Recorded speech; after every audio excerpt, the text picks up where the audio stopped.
এই সমাজে সর্বদাই নারীরা অপমানিত, লাঞ্ছিত, অসম্মানিত হয়ে আসছে। প্রভাবশালীরা তাদের ক্ষমতার প্রলোভন দেখিয়ে নারীদের অসম্মান করে, কখনো কখনো হত্যাও করে। আচ্ছা, যদি কোনো নারীকে হত্যা করার পর সেই অবলা নারী মৃত্যুর পরেও আবার ফিরে আসে, তবে ব্যাপারটা কত ভয়ঙ্কর হবে ভাবতে পারছেন? আর যদি ভাবতে না পারেন, তবে শুনে নিন সেই রাতের পর গল্পটি। কলমে সুব্রত দাস, গল্প পাঠ ও সমগ্র পরিচালনায় আমি ভূতেশ্বর। আর গল্পটি যদি ভালো লেগে থাকে তবে অবশ্যই চ্যানেলটাকে সাবস্ক্রাইব করে দিও। আর কথা নয়, এবার সরাসরি গল্পে যাওয়া যাক। অন্ধকার রাত, চারপাশে একরত্তি আলো নেই। তবুও বণিক মশাই ছোট্ট চালার খুঁটির দিকে একদৃষ্টে তাকিয়ে বসে আছে।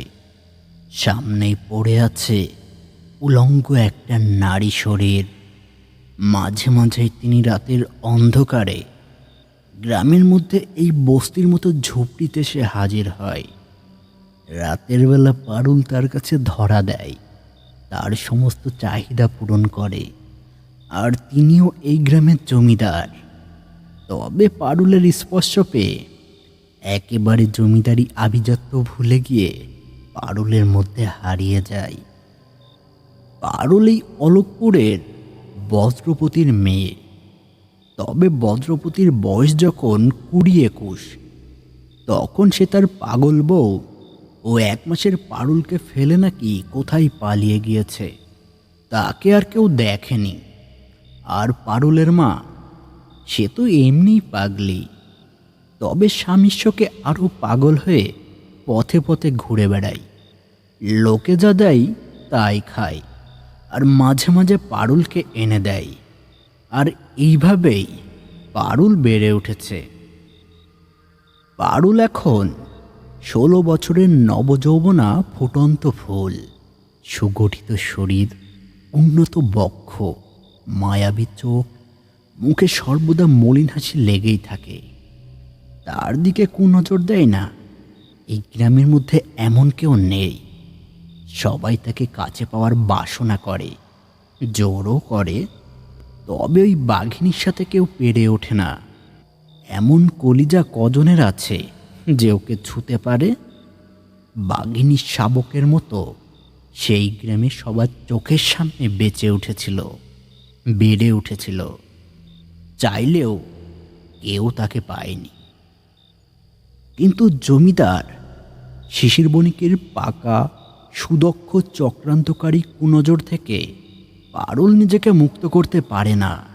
বণিক মশাই তাকে জাল ফেলে শিকার ধরার মতো করে ধরেছে। তার দুর্বলতায় আঘাত করেছে। তাকে অর্থ, সম্মান ও খাদ্যের লোভ দেখিয়ে হাইনার মতো এসে খুবলে ধরেছে, আর ছাড়েনি। আর পারুলও যেন সর্বহারা প্রাণীর মতো ওই বয়স্ক পুরুষের পাতা ফাঁদে নিজেকে সঁপে দিয়েছে, আর প্রতিবাদ করতে পারেনি। শিশির বণিকের বয়স 50-এর বেশি। মেয়ের বয়সী এই পারুলকে তিনি ভালোবাসে, তার জন্য তিনি সব কিছু করতে পারবে। কিন্তু লোকচক্ষুর সম্মুখে বলতে পারবে না ওই বস্তির ছোট্ট মেয়েটা তার বউ, তার সহধর্মিণী। কারণটা অবশ্য অজানা নয়। তার বাড়িতে তো আগে থেকেই 2জন গৃহপত্নী আছে। তারা থাকা সত্ত্বেও তার যে পারুলকে কেন লাগে তিনি বোঝেনি। তার মনে হয়েছে ওই নারীকে চাই তো চাই, তাই তো অর্থের লোভ দেখিয়ে, সম্পর্কের লোভ দেখিয়ে তিনি তাকে নিজের পায়ের জুতোতে পরিণত করেছে। প্রতি রাতে দিনের আলো কমে অন্ধকার জমলে তিনি পারুলের কাছে আসে। পারুলের কাছে এসে তার সুসজ্জিত শরীরখানা দুমড়ে মুচড়ে একাকার করে দেয়। নিজের মনের মধ্যে লুকায়িত সমস্ত কামনা বাসনা ওইটুকু শরীর দিয়ে পরিপূর্ণ করে। কিন্তু আজ পারুলের এখনো সংজ্ঞা আসছে না কেন? সে তো এত সময় এভাবে পড়ে থাকে না। আজ তবে কি হলো? কথাটা ভেবে জমিদারের কপালে চিন্তার রেখা অঙ্কিত হয়।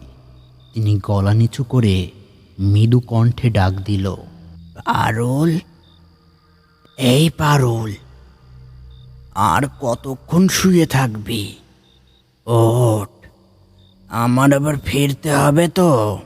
ডাক শুনে পারুলের শরীর কোনো প্রতিক্রিয়া করে না। শক্ত পাথরের মতো এক জায়গায় জমে থাকে, যেন তার কোনো জীবন নেই, গতি নেই। সে পরজীবীর মতো এক জায়গায় স্থির হয়ে গিয়েছে, আর কখনো সে স্থান পরিবর্তন করবে না। এটা দেখে বণিক মশাইয়ের বুকের বাম পাশটা অজানা এক আশঙ্কায় কেঁপে উঠল। ভয়ে সারা শরীরের লোম দাঁড়িয়ে গেল। তিনি নিজের ফতুয়া গায়ে গলিয়ে সামনে এগিয়ে আসলো। পারুলের নগ্ন শ্যামবর্ণা নিথর কালো শরীর ছুঁয়ে বলল, এই, কি রে, কি হয়েছে তোর? আজকে উঠতে তোর এত সময় লাগছে কেন? তবে ওই শরীরে হাত দিতেই শিশির বণিক ভয়ে কয়েকবার পিছিয়ে যায়। এই অন্ধকারের মধ্যেও তার চোখ দুটো ভয়ে জ্বলজ্বল করে উঠল। তিনি যখন ওই দেহে হাত দিয়েছে, তার মনে হলো ওইটা কোনো দেহ নয়, মাউন্ট এভারেস্টের উপরে রাখা কোনো পাথরের খণ্ড। ওই পাথর খণ্ডটাও যতটা ঠান্ডা হবে, পারুলের শরীরটাও ঠিক ততটাই ঠান্ডা। কিন্তু এটা কিভাবে সম্ভব? একটা জীবন্ত মানুষের শরীর কিভাবে এত ঠান্ডা হতে পারে? কথাটা ভাবতে ভাবতেই বণিক মশাই আরও একবার এগিয়ে যায় পারুলের কাছে।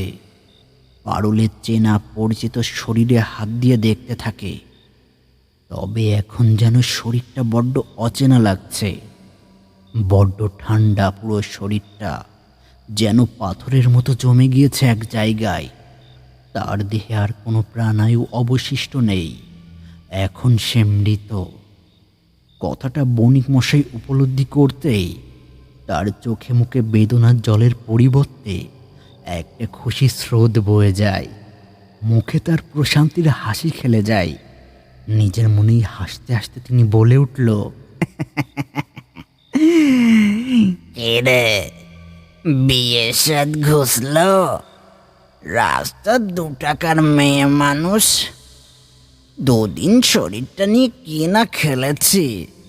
আমাকে নাকি কই বিয়ে করতে, আমার সম্পত্তির ভাগ দিতে। আজ সব দিয়েছি জম্মের মতো, নে, এবার নিয়ে সুখ কর। কথাটা বলতে বলতেই শিশির বণিক শব্দ করে হেসে ওঠে। পকেট থেকে একটা সিগারেট বের করে ধরায়, তাতে টান দিয়ে তিনি আপন মনেই বলল, রাস্তা থেকে সরাতে বেশি কিছু করতে হয়নি। নিজেকে পরিতৃপ্ত করার পর ওইটুকু মেয়ের গলার নলি টিপে ধরে তার সমস্ত কেচ্ছা শেষ করে দিয়েছি। এখন আমি মুক্ত, আর কেউ কোনো পেঁচাল পাড়তে পারবে না, সম্পত্তির ভাগও দিতে হবে না। যাই, ঝুপড়ির বাইরে বের হয়ে যাই, একটু খোলা আকাশের নিচে হাঁটা দরকার। কথাটা বলেই তিনি ঝুপড়ির মধ্যে থেকে বাইরে বের হচ্ছিল। আর ঠিক তখনই পেছন থেকে একটা মেয়ের হাসির শব্দ ভেসে আসে। সাথে সাথে একটা কণ্ঠস্বর তার কর্ণে প্রবেশ করে। কেউ পেছন থেকে বলছে, কি হলো জমিদার বাবু, এত ব্যস্ত হয়ে কোথায় চলেছ? এখনো তো হিসেব বাকি আছে। কথাটা শোনা মাত্র পেছনে তাকায় জমিদার শিশির বণিক। আর যা দেখতে পারে তা যেন নিজের চোখে বিশ্বাস করাতে পারছে না। ভয়ে তার আত্মারাম খাঁচা ছাড়া হওয়ার উপক্রম হয়েছে। বুকের বাম পাশে মৃদু একটা ব্যথা অনুভব করতে পারছে। তবুও কোনো এক আকর্ষণে হতভম্ব হয়ে দেখছে। পারুলের নগ্ন শরীর ছোট্ট ঝুপড়ির মধ্যে উঠে দাঁড়িয়ে আছে। অন্ধকারের মধ্যেও তার চোখ দুটো ইটের ভাটার মতো জ্বলজ্বল করছে। মুখ থেকে উৎপন্ন অদ্ভুত একটা হাসির শব্দ ওই ছোট্ট ঝুপড়ির মধ্যে ঘুরে ফিরে বেড়াচ্ছে। জমিদার কোনো ক্রমে ভয়ের কণ্ঠে বলল, এইসব কি হচ্ছে? একটা মৃত মানুষ কিভাবে বেঁচে উঠতে পারে? না না, আমি এসব বিশ্বাস করি না। সব মিথ্যা, মিথ্যা সব কিছু। ওকে আমি নিজের হাতে শেষ করেছি। এ হতে পারে না, না না, এ হতে পারে না। কথাটা বলতে বলতেই জমিদার ঝোপড়ির মধ্যে থেকে বাইরের দিকে ছুটে পালাচ্ছিল। আর তখনই চোখের পলকে ঝাঁপিয়ে পড়ে পারুল। জমিদারের ডান হাতটা নিজের ঠান্ডা অসার শক্ত হাত দিয়ে জাপটে ধরে। তারপর অদ্ভুত ফ্যাঁসে গলায় সে বলে উঠল, এত ব্যস্ত কিসের জমিদার বাবু? কোথায় চলেছ? লাগবে না? আমার এই শরীর আর লাগবেই না। শরীর নিয়েছ, তার মর্যাদা না দিয়েই চলে যাবে বুঝি? ছাড়, ছাড় বলছি, ছেড়ে দে। তোর এই পাপের শরীর আমার চাই না। তুই আমাকে ছাড়, আমাকে যেতে দে। না দিলে কিন্তু তোর সর্বনাশ করব। কথাটা শুনেই পারুল শব্দ করে হেসে ওঠে। তার হাসিতে যেন চারপাশের সমস্ত পরিবেশ কেঁপে ওঠে। হাসি থামিয়ে আক্রোশ ভরা কণ্ঠে সে বলল, পাপের শরীর? তবে কেন আসতিস আমার কাছে? এই শরীরকে পাপী তুই করেছিস। আর সর্বনাশ, দেখ কে কাকে সর্বনাশ করে। কথাটা শেষ করেই শব্দ করে হাসতে থাকে পারুল। তার হাসির বিকট শব্দে ততক্ষণে গ্রামের বাকি লোকজনের ঘুম ভেঙে গিয়েছে। হয়তো তারা পারুলের ঝোপড়ির দিকে খুব তাড়াতাড়ি এগিয়ে আসবে। কথাটা জমিদারের মাথায় আসতেই তিনি পারুলের বাঁধন থেকে নিজেকে মুক্ত করার চেষ্টা করতে থাকে। কিন্তু পারুলের শরীরে তখন পৈশাচিক শক্তি। কোনোভাবেই তিনি নিজেকে মুক্ত করতে পারে না। বরঞ্চ পারুলের শক্ত হাতের বাঁধনে জমিদারের হাতে ব্যথা লাগতে শুরু করেছে। এত অসহনীয় ব্যথা যে তিনি সহ্য করতে পারছে না। তাই কাকতি মিনতি করতে করতে জমিদার বলল, ছাড় বলছি, আমার হাতটা ছেড়ে দে। খুব লাগছে, খুব ব্যথা লাগছে, ছেড়ে দে। কথাটা শুনেই পারুল শব্দ করে হেসে ওঠে। জমিদারের হাতটা আরো শক্ত করে চেপে ধরে। মুখটা পুরুর করে সে বলে উঠল, না জমিদার বাবু, তোমার এই হাত আমি ছাড়বো না। যেই হাত দিয়ে আমাকে মারলে সেই হাতটা কি এমনি এমনি ছেড়ে দেবো? কথাটা শোনা মাত্র জমিদার শিশির বণিক এক ঝাটকায় পারুলের শক্ত বাঁধন থেকে নিজেকে মুক্ত করে ফেলে। আর তখনই তিনি প্রাণপণে রাস্তার দিকে দৌড়ে যেতে থাকে। গায়ের সর্বশক্তি একত্রিত করে তিনি দৌড়ে চলেছে। কিন্তু সামনে এগোনোর আগেই কোনো কিছুতে উচট লেগে মাটিতে হুম করে পড়ে যায়। আর ঠিক তখনই অসহনীয় একটা ব্যথা অনুভব করতে পারে। ব্যথায় যন্ত্রণায় কুঁকড়ে ওঠে, মাটিতে গড়াগড়ি দিতে থাকে। আর তখনই দেখতে পারে কোনো হিংস্র কুকুরের মতো করে পারুল তার ডান পায়ের গোড়ালির রক কামড়ে ধরেছে। দর দর করে রক্ত পড়ছে। তার ধারালো দাঁতরাশিগুলো পেরেক পোতার মতো কচকচ করে পায়ের গোড়ালির রক বরাবর ফুটে যাচ্ছে। সাথে ফিনকি দিয়ে রক্ত বের হচ্ছে। আর তত তিনি ব্যথায় কুঁকড়ে উঠছে, চিৎকার করছে, নিজেকে বাঁচানোর জন্য আপ্রাণ চেষ্টা করছে, কিন্তু কোনোভাবেই নিজেকে রক্ষা করতে পারছে না। এদিকে পারুলের নগ্ন শরীর থেকে পেট পাকানো মাংস পচা গন্ধ বাতাসে ছড়িয়ে যাচ্ছে। চোখ দুটো ছানি পড়ার মতো ঘোলা হয়ে এসেছে, যেন চোখে ঠিক করে দেখতে পারছে না। তবুও সে অন্ধকারে হাতের আন্দাজে জমিদারের হাত পা খুঁজে খুঁজে কামড়ে চলেছে, আর তিনি ব্যথায় যন্ত্রণায় চিৎকার করছে। এই ক্রিয়া কতক্ষণ চলল সেটা শিশির বণিক জানে না।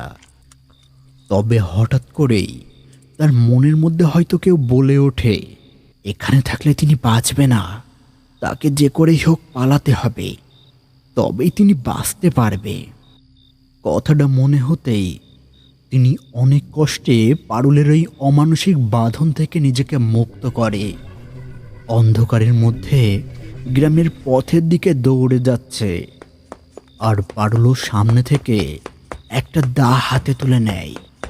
তারপর অন্ধের মতো সামনে দুহাত প্রসারিত করে জমিদার বাবুকে খুঁজতে খুঁজতে সামনের দিকে দৌড়ে যাচ্ছে। বারবার বাতাসে জমিদারের গায়ের ঘ্রাণ শুকে নিয়ে সে সঠিক পথে এগিয়ে যাচ্ছে। গ্রামের শেষ সীমানায় একটা বড় পাকড় গাছ, আর ওই গাছের নিচেই বিপুল মুদির দোকান। এই রাতের বেলা এখনো তার দোকানে হেরিকেনের আলো টিম টিম করছে, আর একটা আধা বয়সী কালো লোক একা দোকান গোছাতে ব্যস্ত হয়ে উঠেছে। লোকটার নামই বিপুল মুদি, কালো হাফ হাতা জামা গায়ে আর পরনে লুঙ্গি। তার বয়স গত আষাঢ়েই ৩৫ পার করেছে।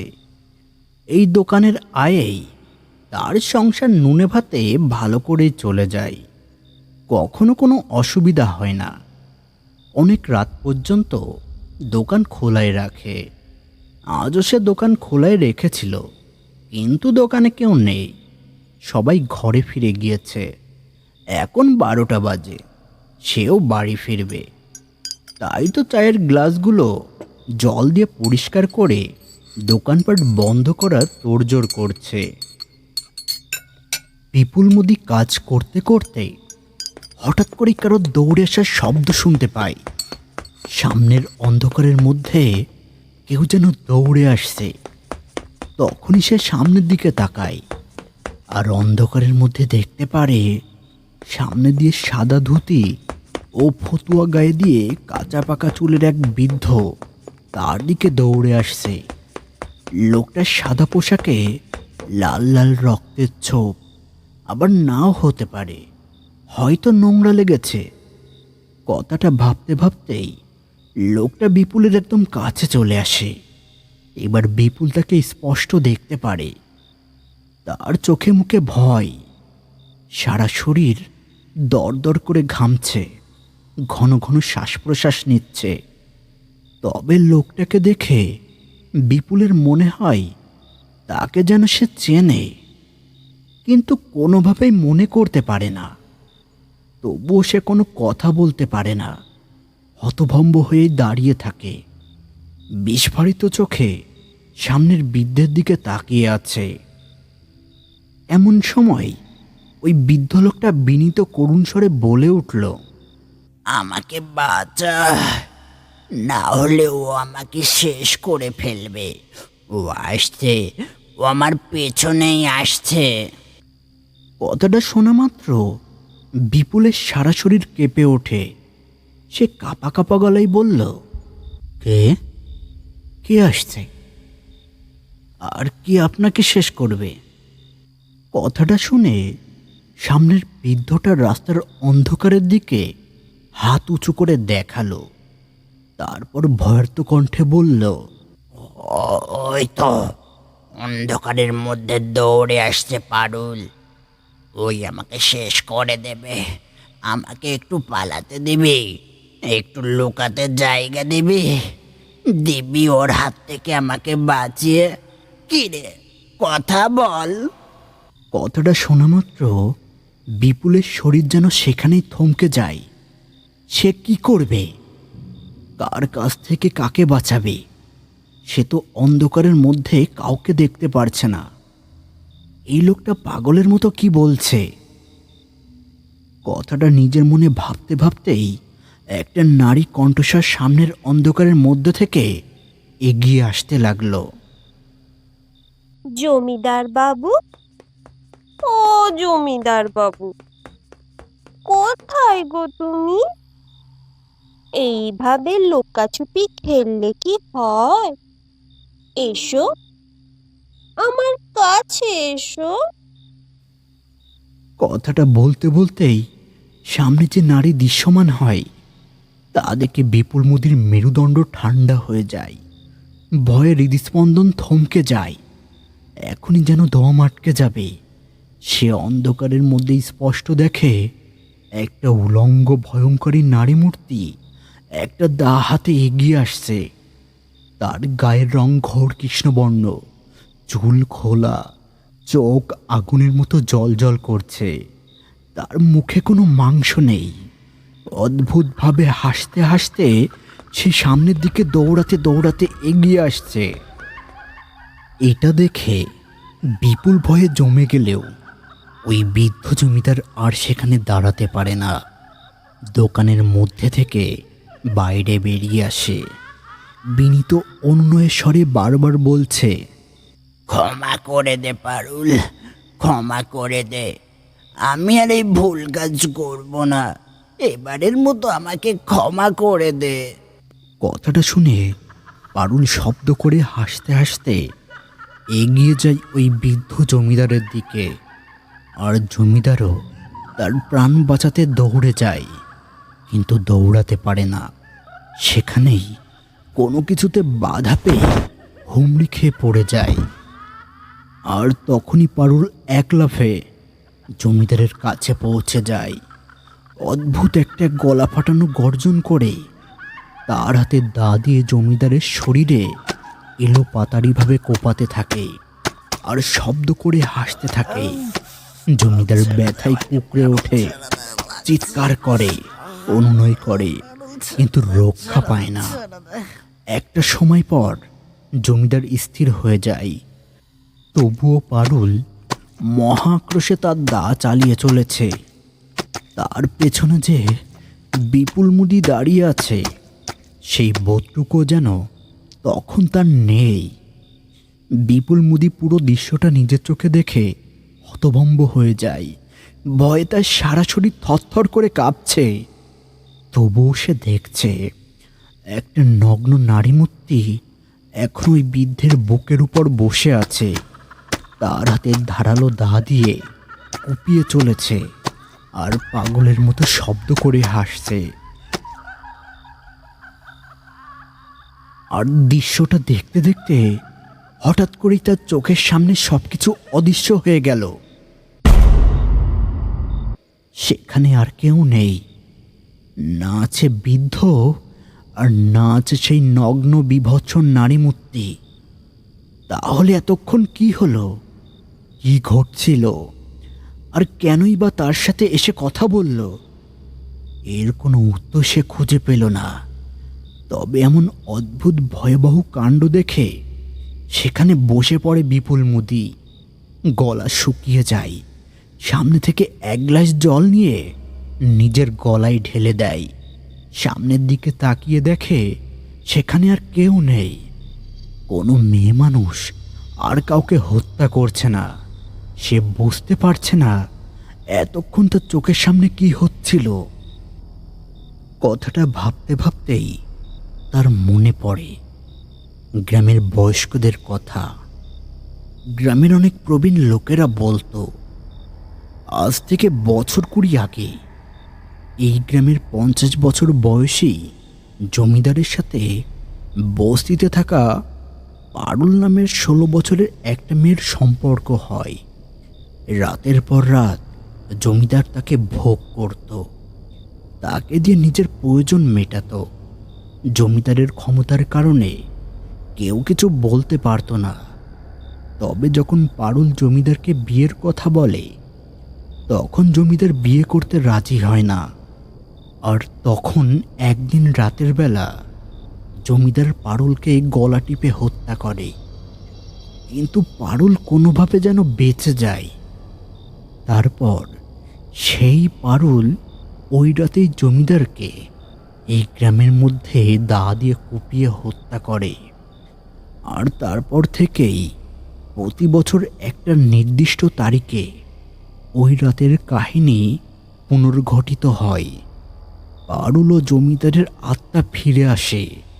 পারুল তখন নিজের হাতে জমিদারকে দা দিয়ে কুপিয়ে হত্যা করে আর গগন বিদারক চিৎকার করে। তবে এই ব্যাপারটা অধিকাংশ মানুষ বিশ্বাস না করলেও গ্রামের কিছু মানুষ বিশ্বাস করে। তারা নিজের চোখে না দেখলেও ওই নির্দিষ্ট দিনে অদ্ভুত শব্দ শুনতে পেয়েছে, পারুলের চিৎকার শুনতে পেয়েছে। এখনো নাকি ওই নির্দিষ্ট দিনে তারা হাজির হয়। পুরো ঘটনাটা মনে পড়তেই বিপুল মুদির ভয়ে বুক কেঁপে ওঠে। এই গল্প সে ছোটবেলা থেকেই শুনেছে, কিন্তু কখনো বিশ্বাস করেনি। কিন্তু আজ যখন নিজের চোখে পুরো ঘটনাটা দেখল, তখন তার অবিশ্বাস করার মতো ক্ষমতা হয় না। তাই সে দ্রুত দোকানপাট বন্ধ করার জন্য তোড়জোড় করছে। আজ সে বিশ্বাস করে সেই রাতের পর থেকে তারা আজও ফিরে ফিরে আসে। প্রতিশোধের আগুনে এখনো দুটো অশরীরী আত্মা প্রতিনিয়ত ফিরে ফিরে আসে, তাদের ঘটনার পুনরাবৃত্তি ঘটায়। তাই বিপুল মুদি সিদ্ধান্ত নেয় সে তার এই অদ্ভুত ভয়ঙ্কর অনুভূতির কথা সবাইকে খুলে বলবে, আর বলবে তারা এখনো আছে, নির্দিষ্ট দিনে তারা ফিরে ফিরে আসে।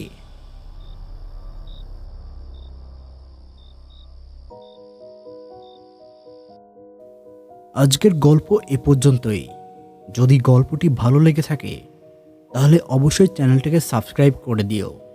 আর হ্যাঁ, প্রতি সপ্তাহে এমন নিত্য নতুন গল্প নিয়ে হাজির হই, তাই সবসময় সাথে থাকুন, পাশে থাকুন। শুভরাত্রি।